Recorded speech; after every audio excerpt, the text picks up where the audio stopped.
Bonjour à tous. Alors aujourd'hui, nous allons faire un petit tirage de Lunasa.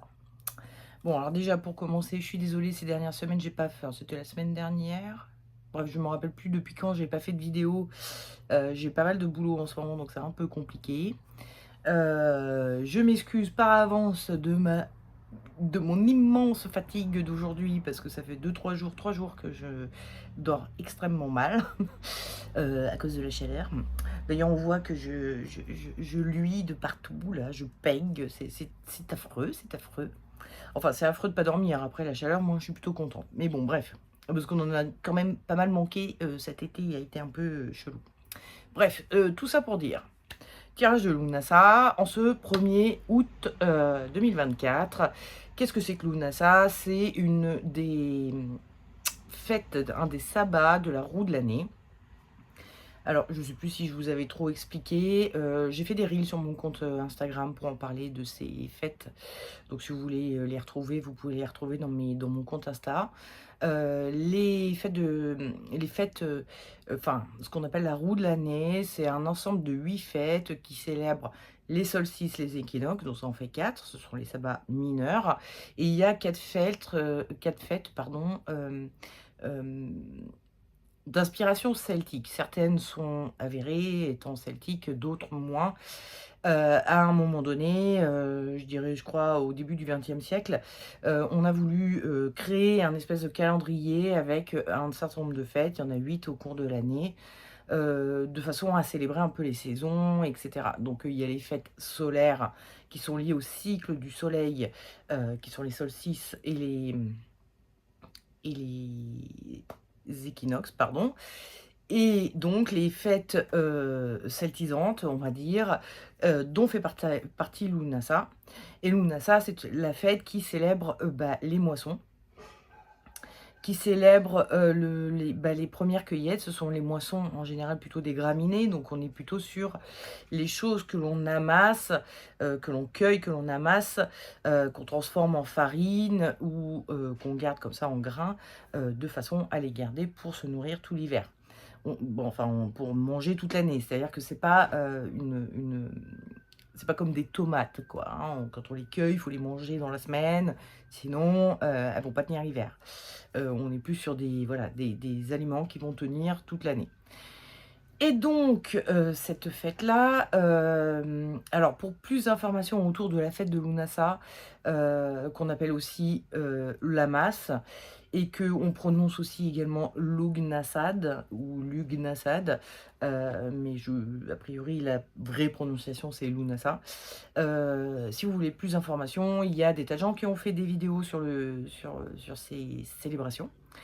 Notamment, je peux vous dire Mystic Moon, là, elle a sorti il n'y a pas très longtemps une vidéo sur le sujet. Il y a également Lyra Coltier qui a sorti une vidéo dernièrement sur le sujet. Et elle en avait déjà fait une avant sur le sujet. Donc là, elle avait fait des vidéos sur toutes les fêtes où elle expliquait un peu qu'est-ce qu'on pouvait faire au cours de ces fêtes, etc. Et là, elle a repris toutes ces vidéos autour de ces fêtes pour reparler comment dire, euh, des assises historiques de ces fêtes, en fait, pour essayer de dire comment ça se passait vraiment à l'époque celte ou l'époque celtique, comment ça se passait vraiment, enfin voilà, d'où nous viennent ces fêtes exactement, et comment faire en sorte de s'inspirer de ces fêtes anciennes pour créer nos propres fêtes à nous.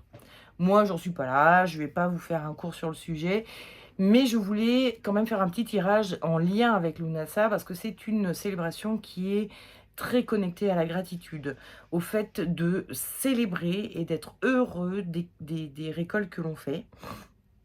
Alors évidemment, tous les ans, la récolte n'est pas la même, mais c'était un moyen de, malgré tout, remercier la terre-mère, le soleil, l'été, enfin voilà, cette saison, pour ce qu'elle avait apporté, que ce soit en petite ou en grande quantité. Et donc je me suis dit, on va faire un petit tirage qui tourne autour de la gratitude. Le sentiment de gratitude, pour moi, est un sentiment qui est très oublié. Je trouve on ne focalise pas assez sur les choses sur lesquelles on devrait être en gratitude, en sachant que le sentiment de gratitude est un sentiment qui apporte énormément de bienfaits. Je vous invite à lire, des livres autour du sujet. Il y a, comment elle s'appelle? Florence Servan-Schreiber qui a écrit, un livre qui s'appelle «Les 3 kiffs par jour». D'ailleurs, en plus, je crois qu'il se trouve en poche, donc voilà. Il est pas très cher. Il y a aussi, Thierry Janssen qui avait écrit un livre qui s'appelle «Le défi positif». Bref, il y a des livres qui existent, les livres de psychologie positive en général. Ce sont en gros, ces livres nous expliquent, enfin, la psychologie positive,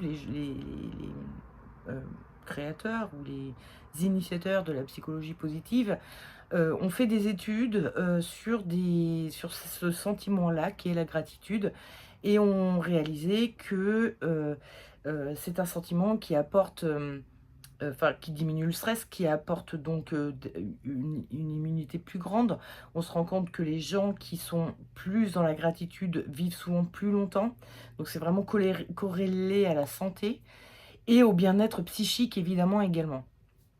Ce système des 3 kiffs par jour ou du cahier de gratitude est un super outil pour ne pas tomber en déprime, en dépression, quand on sent qu'on va partir en déprime parce qu'il nous arrive des choses pas cool en ce moment ou parce qu'on a cette nature-là, hein, de dépressive.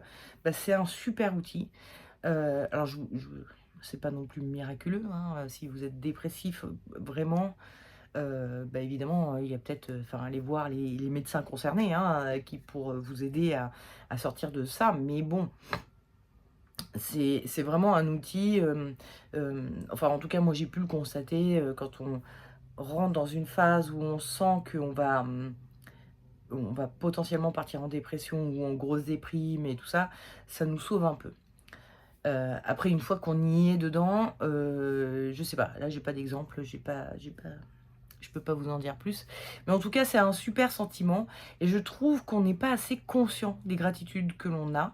C'est-à-dire que vous avez sûrement des choses dans votre vie, vous comme tout le monde, qui sont bien et vous en avez pas conscience. On focalise très facilement sur tout ce qui est négatif, tout ce qui ne va pas, mais on ne focalise pas assez sur ce qui va, sur ce qui est bon, sur ce qui est bien dans notre vie. Et bah, c'est un peu dommage parce que en fait, c'est un sentiment qui est vraiment extrêmement positif pour votre santé physique, mentale, sociale, et cetera. Donc je voulais faire un petit tirage, où nous allions, essayer de trouver, alors c'est un tirage à 3 choix, et d on va essayer de voir quel est, l'objet, pour lequel vous devriez conscientiser encore plus votre gratitude de façon à l'intégrer, et à en tirer tous les bienfaits et à l'apprécier comme il se doit et à conscientiser en fait que cette chose-là, vous l'avez dans votre vie et que c'est une bonne chose. Ça a un effet un peu bilan, de l'année, enfin on revient un peu sur, bah, les belles choses qui se sont passées, au cours de, bon, on va dire de cette, entre Yule et aujourd'hui. Enfin, Samhain et aujourd'hui plus exactement, parce que le nouvel an, sur la roue de l'année, c'est Samhain, mais bon, on peut dire 1er janvier à aujourd'hui, hein, on est plus ou moins, au milieu de l'année.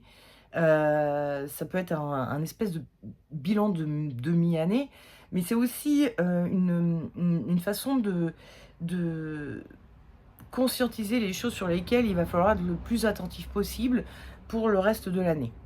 Donc voilà, on va faire un petit tirage au niveau des gratitudes.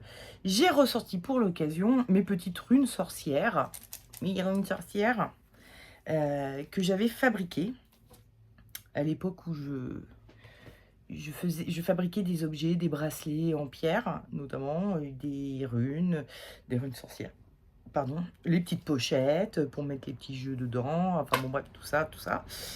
Et notamment, j'avais fabriqué des runes sorcières. Alors, si vous connaissez pas, les runes sorcières, c'est des runes avec des petits symboles comme ça. C'est pareil, c'est un oracle qui est assez récent, assez moderne, un peu issu Wicca et tout ça. Qui est composé, alors il y a des oracles à 8 runes, il y a des oracles à 13 runes, moi j'en ai un de 13. Et donc, on va se servir de ces runes pour faire votre choix. J'ai choisi les runes qui sont le plus connectées à Lunasa. Nous allons également utiliser, pour savoir quelle est cette gratitude que vous devez travailler, enfin que vous devez conscientiser. C'est le tarot des imagiers d'Oswald Wirth, du Moyen-Âge, pardon. Le tarot des imagiers du Moyen-Âge d'Oswald Wirth. Bon, ça c'est la pochette, mais il a un dos extrêmement solaire, donc très lugnasien. C'est le tarot d'Oswald Wirth, hein, voilà, on le connaît. Ce n'est pas un tarot de Marseille, car il y a des cartes qui sont très Rider-Waite-tenses, genre comme celle-ci, par exemple, avec la sphinge là. Il y a aussi, c'était quoi? Ah voilà, le diable qui est très Rider-Waite aussi. Bon, bref, on a des cartes, c'est un ésotériste. Oswald Wirth, c'est le secrétaire, je crois, de Stanislas de Gaïta. C'est un ésotériste du 19e siècle, fin 19e, début 20e, je sais plus trop. Mais bon, bref, c'était quelqu'un de très érudit, très, voilà, un occultiste assez reconnu, mais qui a donc... c'est très inspiré du tarot de Marseille, mais ce n'est pas vraiment un tarot de Marseille, bien que ce soit très inspiré du tarot de Marseille. Donc on va utiliser celui-ci, puis on va utiliser l'oracle des étoiles, hein, voilà, pour avoir des petits conseils, hein, savoir un peu qu'est-ce qu'on fait pas, avec cette chose pour laquelle il y a une... C'est pas une guêpe, comment, une abeille qui me tourne autour. Allez, va-t'en, petite abeille. Bref, on va aller voir un petit peu les conseils que nous donne le tarot des étoiles, l'oracle des étoiles, pardon, pour votre gratitude, comment travailler avec, quoi en faire, etc. Commençons par les runes sorcières. Je vous les présente. Nous avons tout d'abord la récolte, hein. C'est un des sabbats de la récolte et le premier sabbat de la récolte. Donc voilà, nous avons la récolte. Qui est une rune qui parle de justement de l'abondance, des bienfaits qu'il y a dans notre vie, etc., etc. Mais bon, la récolte, hein, ça fait penser à Lunasa. Nous avons également le soleil, qui fait également penser à Lunasa, puisque c'est une fête qui se passe en plein été, hein, donc voilà. Donc le soleil, qui est une rune qui va nous parler plutôt de mise en lumière des choses, de richesse aussi matérielle, enfin voilà, c'est très connecté à Lunasa également. Et puis la dernière, c'est la faux, qui est un dessin très stylisé d'une faux, hein. La faux qui est aussi connectée aux moissons, hein, puisque c'est avec une faux que l'on coupe les blés. Donc voilà, sauf que cette rune sorcière dans le jeu représente à la fois la moisson, mais c'est un peu la moisson en mode on tue la plante. La faux est aussi très connectée à la mort, donc c'est plutôt sur les choses qui se terminent, qui se finissent. Mais bon, c'était une faux, donc liée aux récoltes, donc liée à Lunasa. Voilà. On s'en fout un peu hein, de l'interprétation qu'il y a de ces runes. Vous choisissez celle qui vous parle le plus, la récolte, le soleil ou la faux. Voilà, vous choisissez parmi ces trois runes et nous allons voir maintenant quelles sont les gratitudes qui sont associées à la rune que vous aurez choisie. On va commencer évidemment avec la rune de la récolte. Alors, la récolte est venue avec le battleur. Le battleur qui a un petit côté Rider-Waite, puisque nous avons tous les artefacts qui sont ici, les artefacts qui vont représenter les couleurs des arcanes mineurs, les bâtons, la coupe, les épées et les deniers.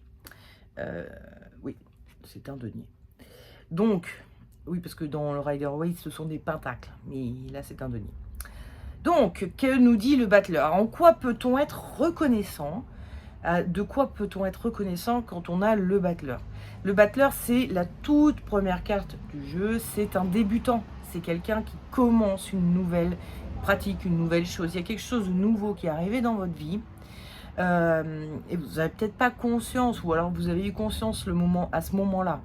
Hein, parce que je vous rappelle qu'on est sur une période, moi je visualise bien...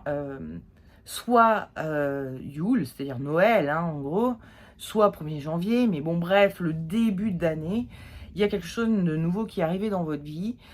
Sur le coup, vous vous êtes peut-être dit, ouais, c'est super. Et puis maintenant, ça vous paraît normal, parce que ça y est, c'est bon, ça est intégré à votre vie.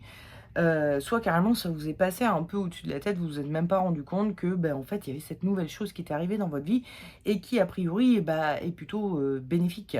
Avec, le battleur, on a vraiment cette notion d'avoir parce que les artefacts sont aussi connectés aux 4 éléments qui nous donnent, tout l'ensemble des éléments va finir par nous donner la quintessence, le sens des choses.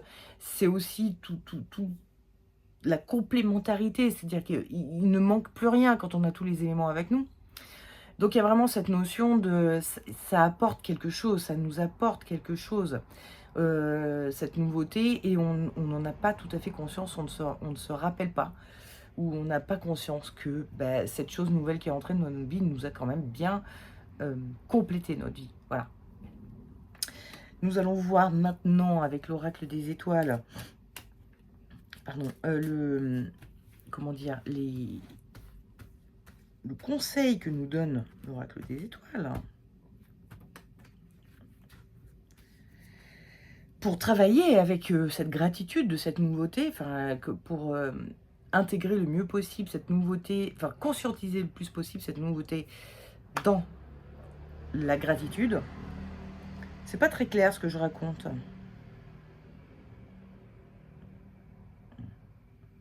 Non, elle est là, hop, hop, hop. Nous avons le télescope. Je pense que cette nouveauté a peut-être complété des choses dans votre vie, mais le travail de cette nouveauté n'est pas terminé.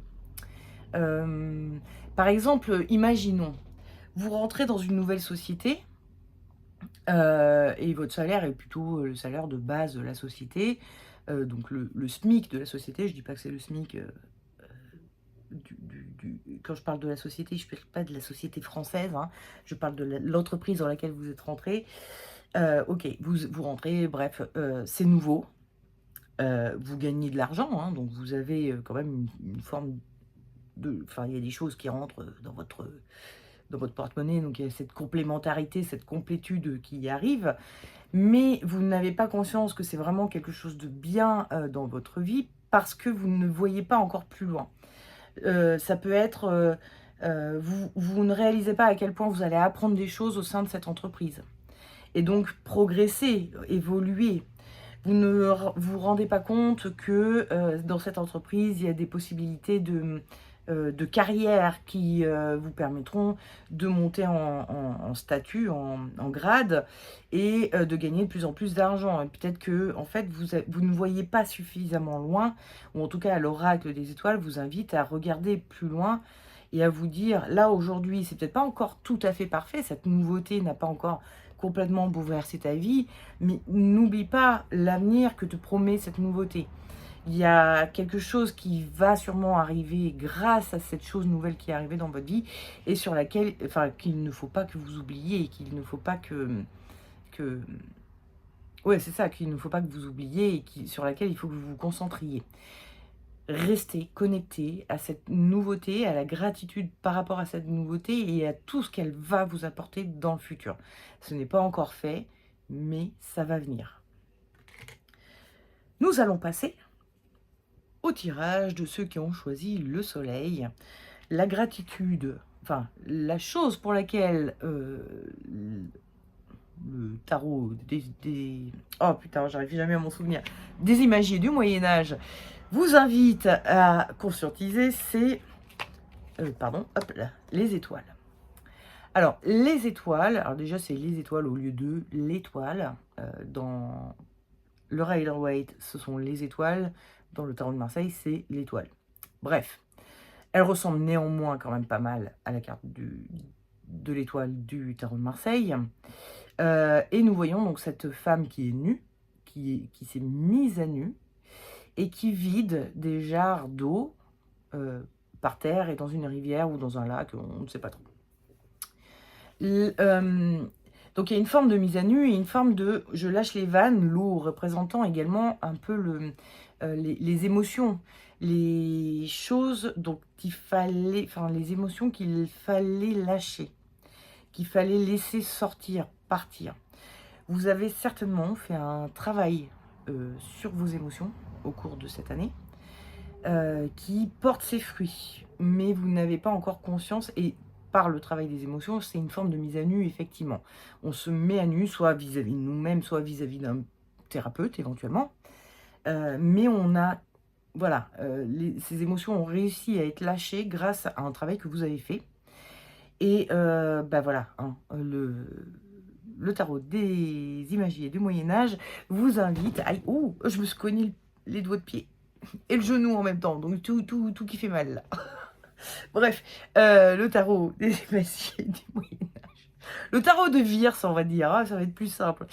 Le tarot de Vierce donc vous invite à conscientiser et à avoir de la gratitude pour cette chose qui vous a été permise au cours de cette année ou que vous vous êtes permise. Parce que ce n'est pas forcément l'univers qui vous a apporté ça, c'est sûrement également dû à un gros travail que vous avez fait ou un petit travail, on s'en fout, mais voilà. Et quindi, que vous conseille l'oracle des étoiles pour intégrer ça à votre vie et ne pas perdre de vue cette gratitude?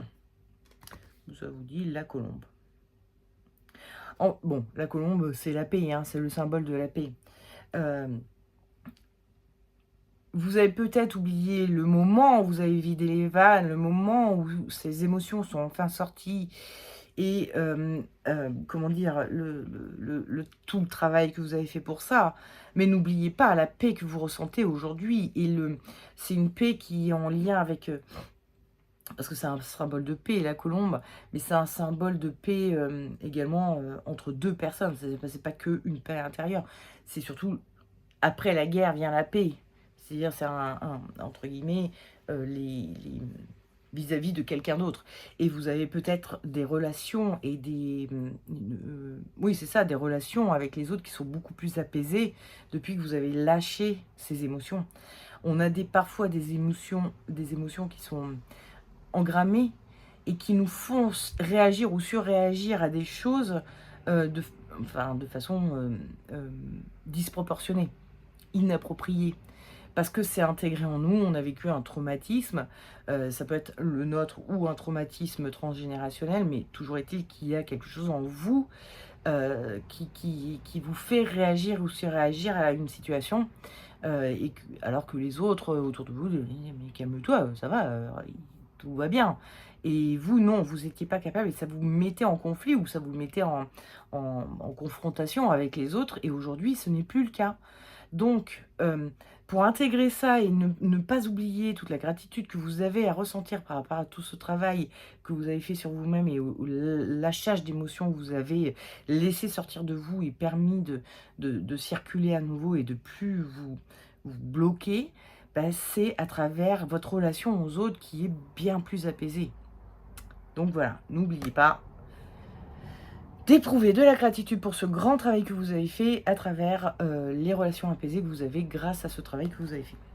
Ça fait des phrases. Je vous jure, je suis vraiment fatiguée. C'est très bizarre comme tirage. Je vous parle en mode, je suis dans un état modifié de conscience, réellement là. Bref, passons à la faux, hein, ceux qui ont choisi la faux. Donc, l'élément, enfin la chose pour laquelle vous devriez éprouver une grande gratitude et que vous avez... oui, bon, la chose pour laquelle vous devriez éprouver une grande gratitude, c'est la force. Hein. N'essayons pas de faire des phrases trop... Donc la force. La force, nous voyons donc ce personnage qui est en train d'ouvrir la gueule d'un lion. Elle a pris de sacrés risques. Et pour autant, elle a réussi. Elle a réussi son pari. Elle a mis les mains, parce que vous voyez, hein, elle a carrément les mains dans la gueule du lion. Elle a mis les mains dans la gueule du lion. Elle a pris de grands risques. Alors, dans votre vie à vous, ce ne sont peut-être pas d'aussi grands risques, mais vous avez pris un risque. Et vous avez réussi. Votre pari est réussi. Donc, c'est la chose pour laquelle il faut que vous soyez en gratitude. On est bien d'accord, la gratitude ne s'adresse pas forcément qu'aux autres, ne s'adresse pas forcément qu'à l'univers qui vous a apporté quelque chose ou machin qui vous a aidé, qui vous a rendu service et tout ça. Bon, évidemment, il faut dire merci hein, et être en gratitude des gens qui vous ont rendu service. Mais des fois, c'est vous-même qui vous rendez service. Vous avez fait quelque chose, vous avez fait un pari et il a été réussi et vous avez eu juste, les coronesses de le faire. Voilà, et ça, c'est une grande, et belle chose que vous avez accomplie et il faut être en gratitude avec vous-même d'avoir, avec votre ancien vous qui a pris ce risque-là, et vous dire à vous-même, «Waouh, bravo, merci d'avoir pris ce risque». Attendez, conseil.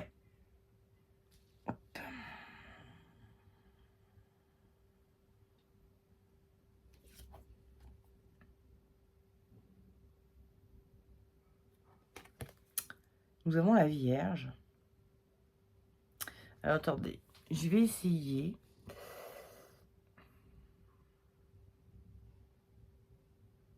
En fait, moi, tout ce que je vois là, c'est le troisième œil, hein. Vous voyez, elle a un œil sur le front. Je pense, que, la carte est en train de vous dire: «Vous êtes beaucoup plus visionnaire que vous ne le pensez» et elle veut je pense qu'elle veut vous dire: «Faites confiance à vos instincts, à vos intuitions, à la vision des choses que vous avez, parce que vous avez réussi ce pari et c'est parce que vous avez pu voir plus loin que les autres.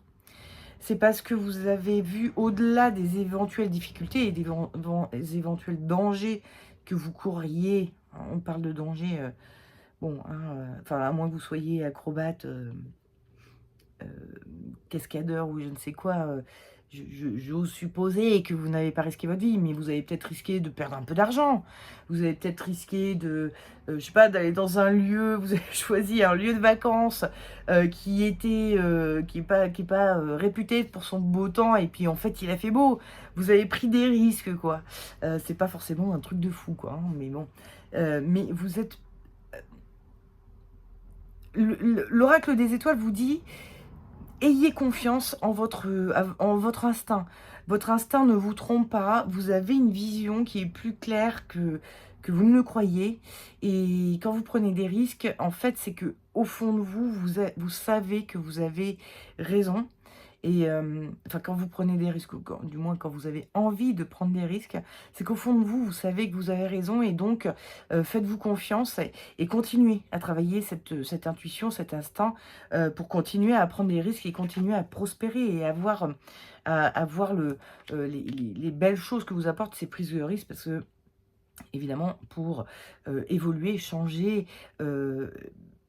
quel que soit le domaine, il y a toujours une prise de risque, hein, je veux dire, ça peut être en amour, dans le professionnel, ça peut être dans la famille, dans le psychologique, dans le physique, voilà, ça peut être toutes sortes de choses. Vous avez pris, enfin, vous avez fait un pari, j'ai envie de dire, parce que la prise de risque me paraît un peu trop, voilà, un peu trop fort, mais vous avez fait un pari, et vous l'avez gagné parce que, voilà, vous avez, enfin, vous n'avez pas un œil là forcément, mais bon, en tout cas, vous avez une belle vision des choses, une bonne vision des choses et de l'instinct, hein. Là, vous avez du flair aussi, hein. On parle du troisième œil, mais c'est aussi du flair. Vous avez su renifler la bonne opportunité, le bon moment pour faire les choses, enfin voilà. Et donc, il faut continuer à travailler cette chose-là de façon à ce que vous puissiez refaire des paris et retenter des choses et continuer à progresser, à avancer, etc. Voilà. Bon, il me reste plus qu'à vous souhaiter un heureux Lunasa. Et puis, je vous dis à une prochaine. La semaine prochaine, ça va être chaud de chez chaud, mais je ne sais pas, on verra. J'aurai peut-être le temps. Je vais essayer de trouver le temps. Mais bon, voilà. On se dit à bientôt. Après, je pars en vacances, donc ça va être chaud aussi. Bon, bref, vous voyez, il y a une nouvelle lune qui s'en vient. Je vais peut-être essayer de trouver un moment pour faire un tirage de nouvelle lune. Je sais pas, on verra. Je vous promets rien, vous savez comment ça se passe. Et des fois, j'ai de le temps, des fois non, des fois j'ai l'envie, des fois non, bref. Je vous fais des gros bisous et je vous dis à une prochaine. Ciao, ciao.